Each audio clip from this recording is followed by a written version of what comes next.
Okay, so welcome back to yet another episode of 999, guys. It's been a week since the last upload. I'm not even going to comment on that stuff because, I'm just going to try to keep getting the videos out when I can. My motivation's just not been here. Anyway, let's go!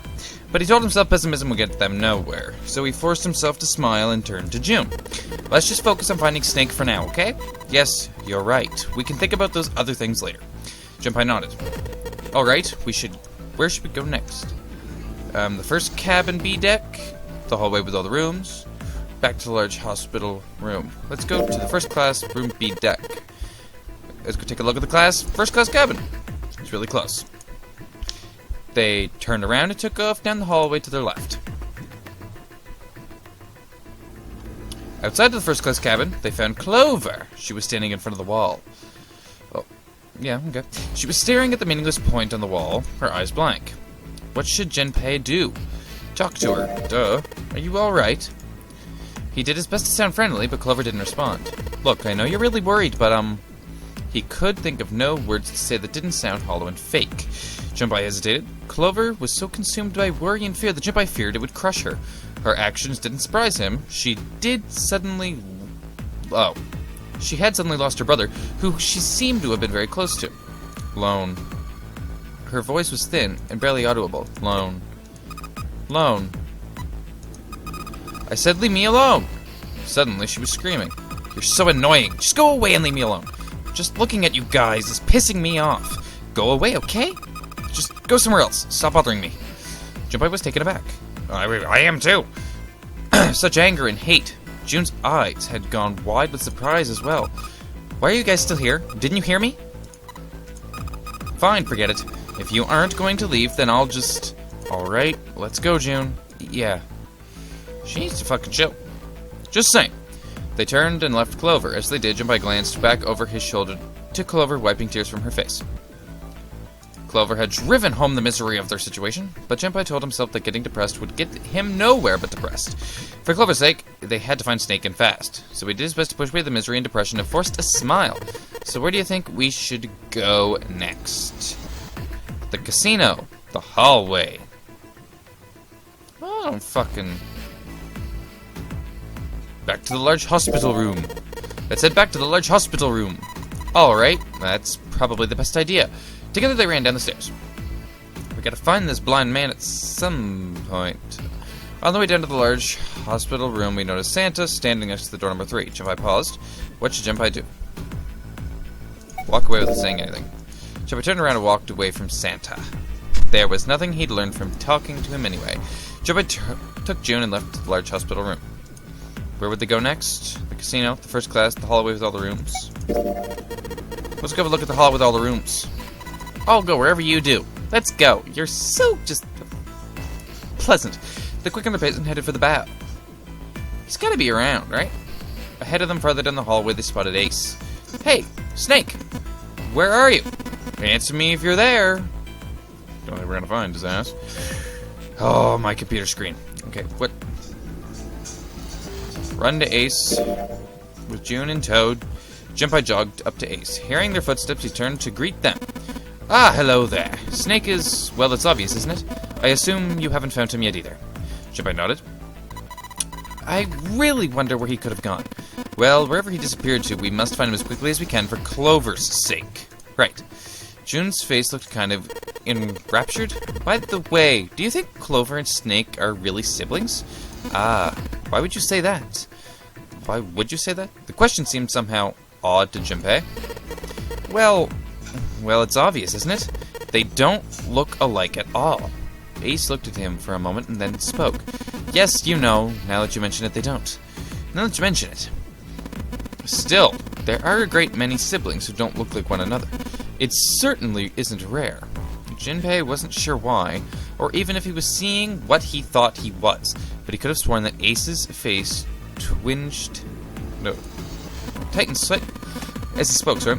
At any rate, we really must find Snake as soon as possible. The clock is ticking. We really can't afford to waste any time. Very well. Let's get back to the search, shall we? You can leave this area to me. Alright.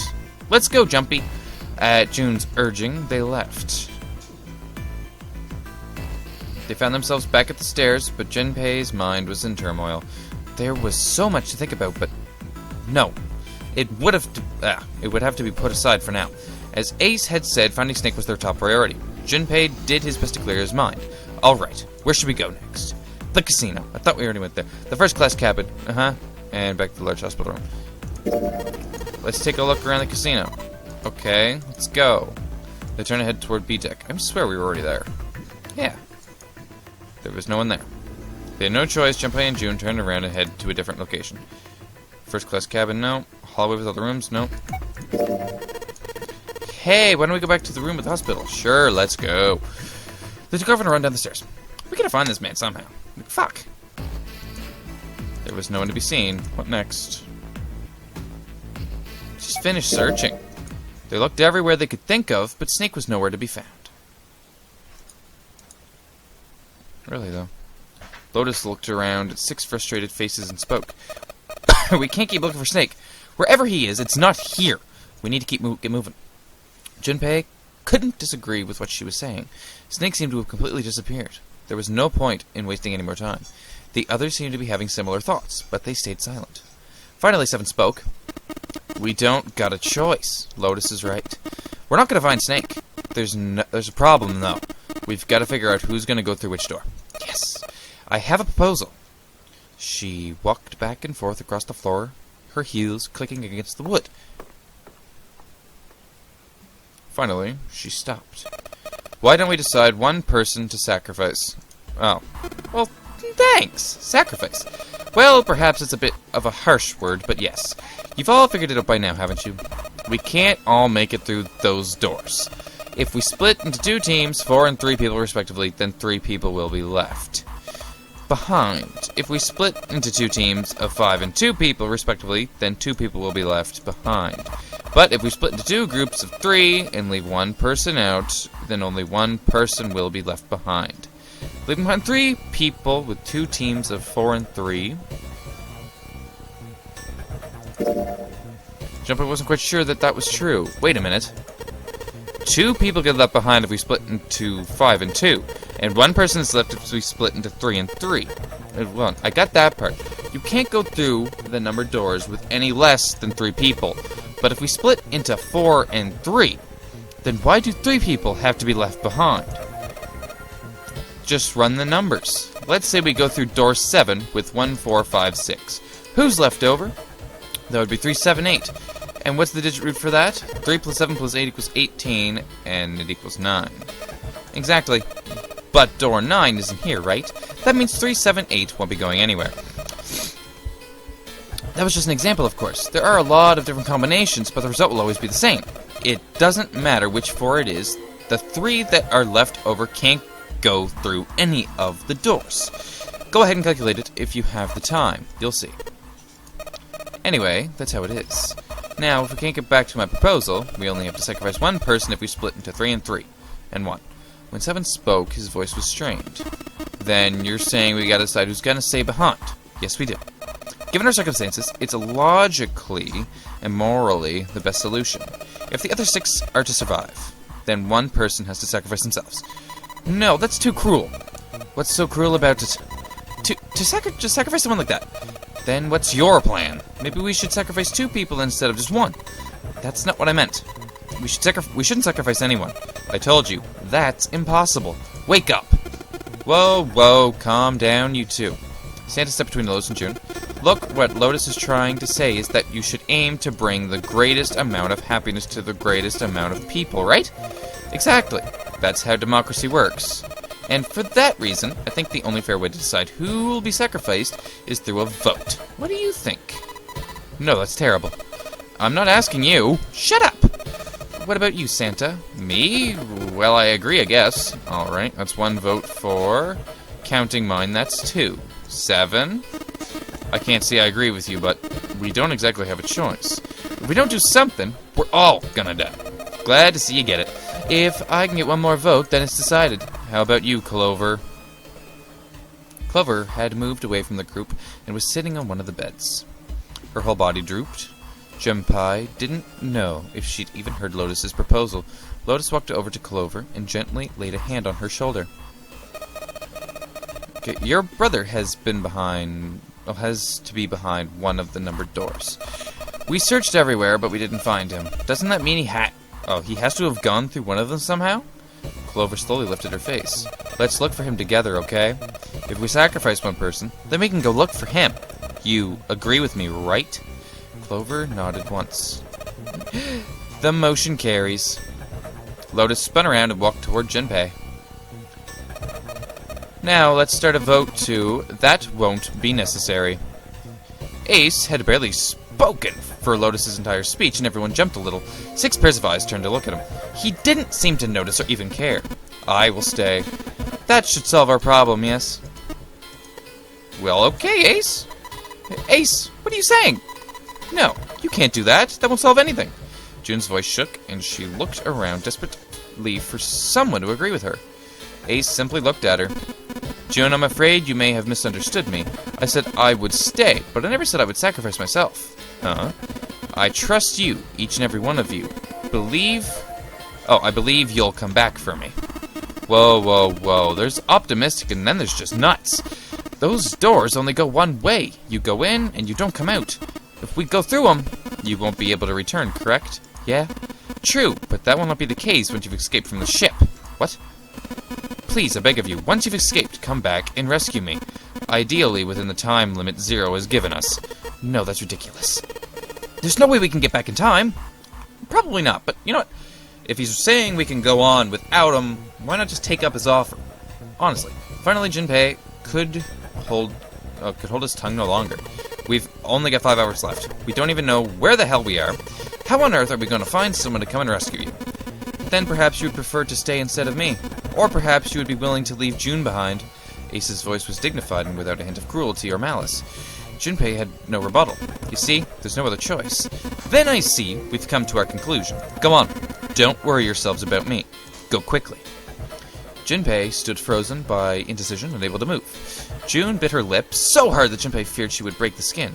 Santa stood against a wall, calm and aloof. Seven tore his beanie off his head and turned it over anxiously in his hands. Only Clover stared at Ace, with an expression Junpei was unable to decipher.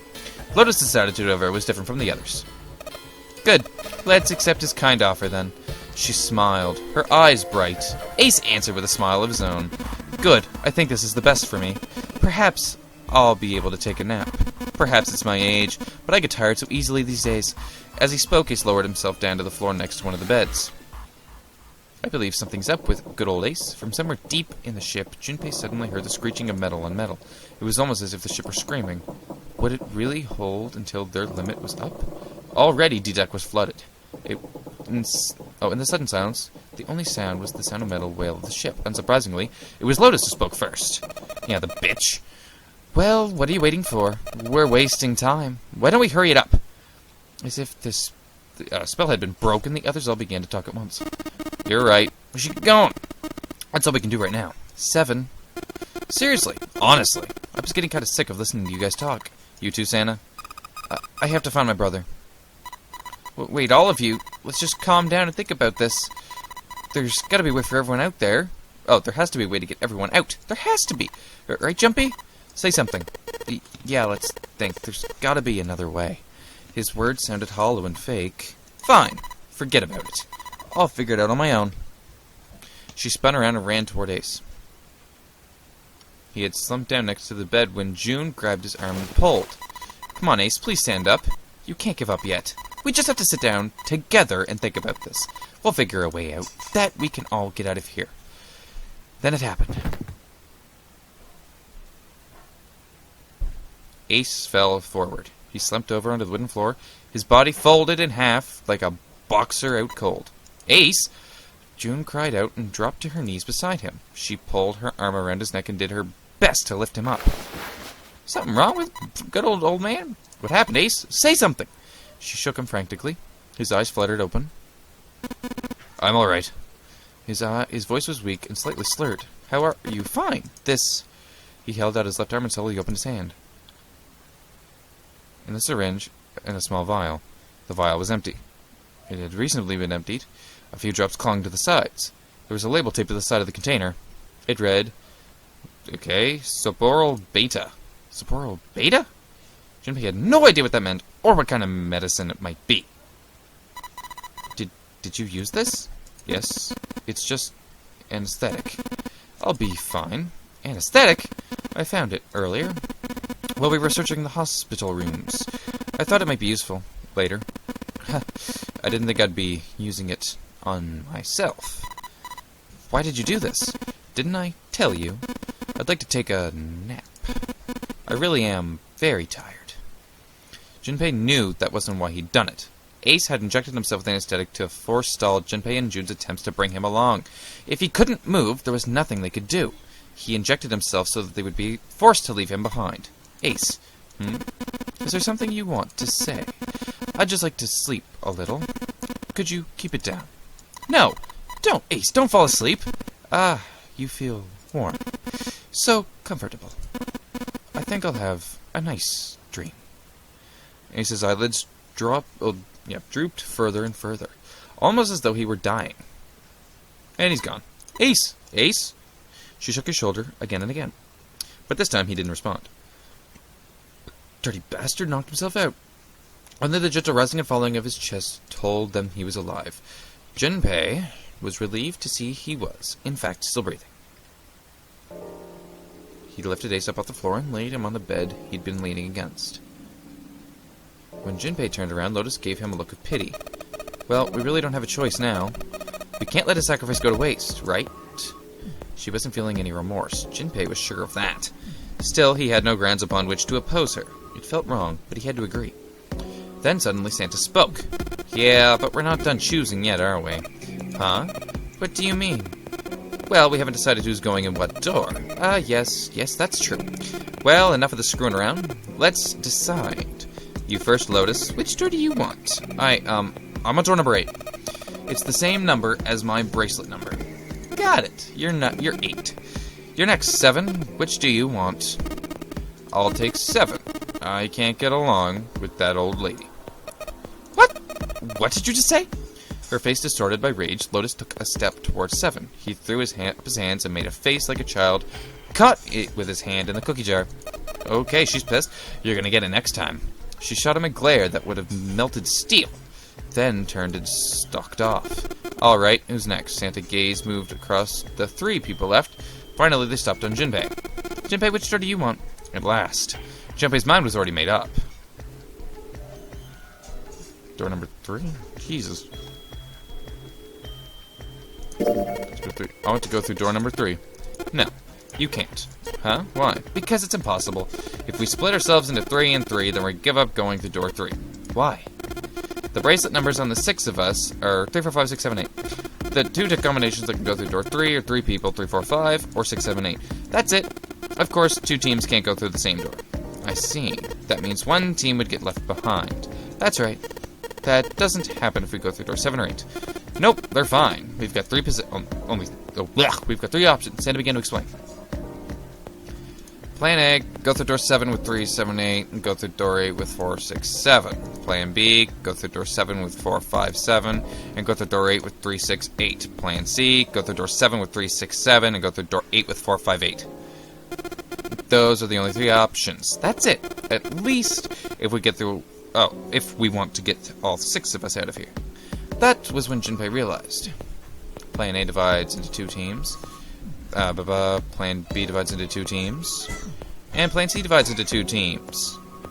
There was only one thing they all had in common. In every single combination, 5 and 6 were never on the same team. In other words, if all 6 people were to move forward, Junpei and June would be separated. June and Junpei had been friends when they were kids. He trusted her more than anyone else on the ship. If he chose 7 or 8, he'd be taken away from her. Was that something he was prepared to do? Anyway, that's the deal. So think it over. You've got 2 choices, 7 or 8. You can't choose 3. If you choose 3, you're going to be leaving 3 people behind to die. So what are you going to do? 3 or 7 or 8? Time to choose. Junpei thought hard. After thinking it over, his conclusion was... take the risk and choose door 3?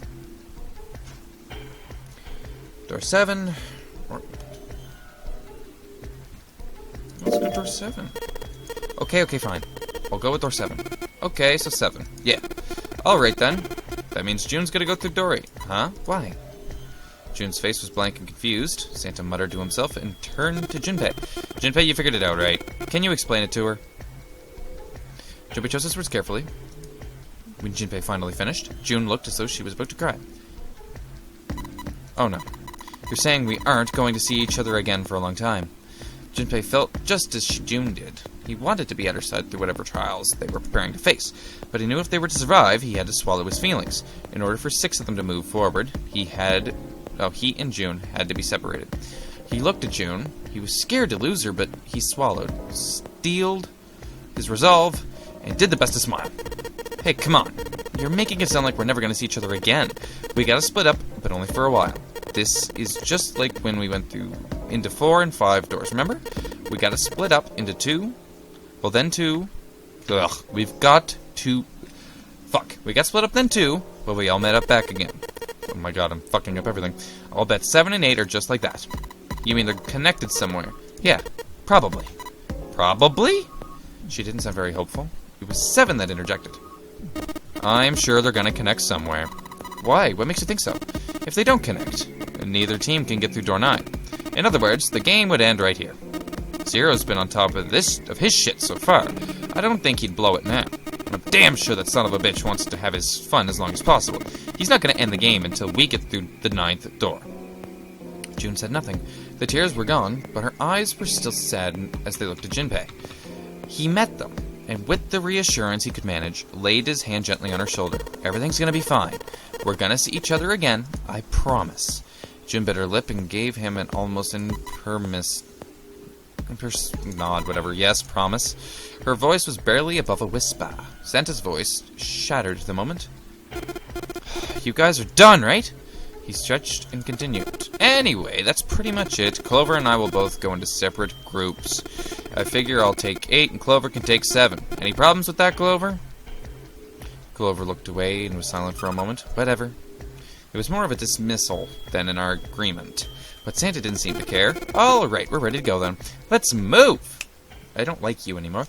At Santa's command, the group split and headed for their respective doors. Clover and 7 and Junpei walked toward door 7. Santa, Lotus, and June headed for door 8.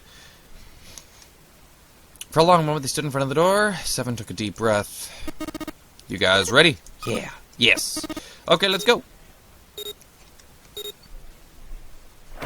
Woo! Let's make sure we don't blow up, okay? Okay. Let's make sure we get this done. The door had opened. A narrow hallway stretched up before them.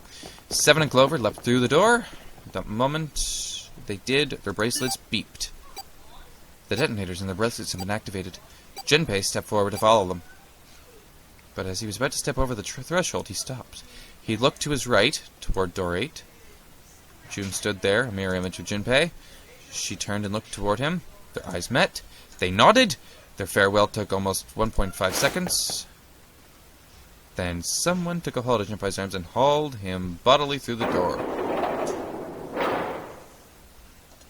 Don't blame them.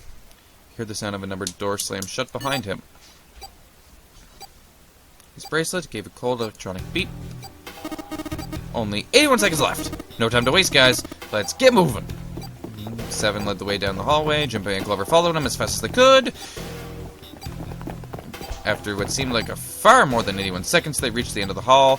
To the left of the wooden door, they found the dead.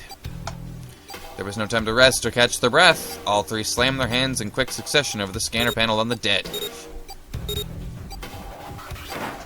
Boom! We're all gonna survive.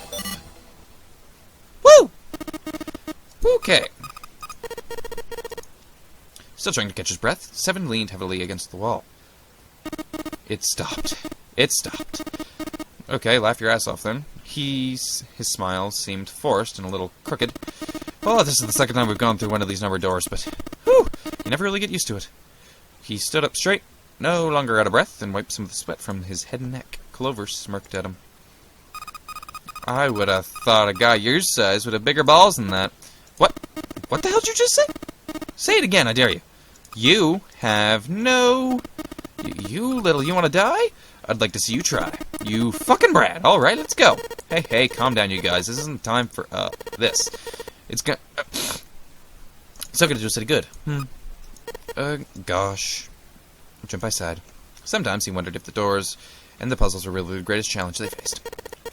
wait here for a minute, alright? I'm gonna go see if there are any other doors. They didn't respond, but Junpei wasn't in the mood for conversation anyway. Okay. First, he examined the inner part of the numbered door. We are going to save here and end the episode here for today, though, so, because we're out of time. Please comment, like, subscribe, tell me what y'all thought of the episode, tell me what you think of the series, tell me if there's anything you want me to do next. I'm thinking of maybe changing up the next episode. Sorry, the next video. Do it a different game, maybe. We'll see. Take care until then, guys. Bye-bye.